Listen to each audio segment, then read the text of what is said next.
வந்தாச்சு நம்ம big Boss season 9. இன்றைக்கு நம்ம பார்த்தீங்கன்னா ஒவ்வொரு கண்டஸ்டனும் பின்னி பெடல் எடுத்து அவங்களோட லைஃப் ஸ்டோரி ஹிஸ்ட்ரி எல்லாத்தையும் கொண்டு வந்து ஒவ்வொருத்தரும் வேற லெவலில் என்ட்ரு ஆகுறாங்க. எடுத்த உடனே நம்ம விஜய் சேதுபதி ஹவுஸ்குள்ளே போய் ஒரு ஹவுஸ் டூர் அப்படின்ற மாதிரி பிக் பாஸ் ஹவுஸ் டூர் அப்படின்ற மாதிரி காட்டுறாங்க.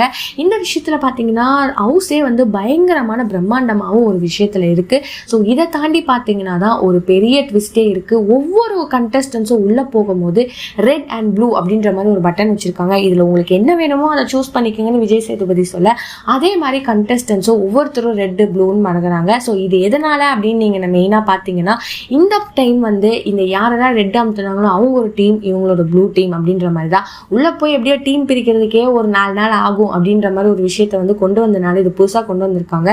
ஒவ்வொருத்தரும் ஒவ்வொரு கண்டஸ்டன்ஸும் அவங்களோட பெயின்ஃபுல்லான ஜேர்னியை கடந்து இது ஒரு வாய்ப்புடா அப்படின்னு உள்ள வந்திருக்காங்க. ஸோ இவங்க ப்ளே பண்ணுற ஒவ்வொரு கேமையும் நம்ம உட்காந்து பார்க்கும்போது ரொம்ப சுவாரஸ்யமாக இருக்கும், நான் நம்புகிறேன். ஸோ இதை பற்றி உங்களுக்கு என்ன தோணுதுன்னு மறக்காமல் லைக் பண்ணி ஷேர் பண்ணி கமெண்ட் பண்ணிவிடுங்க. அப்படியே சப்ஸ்கிரைப் பண்ணிவிடுங்க. பாய் பாய்.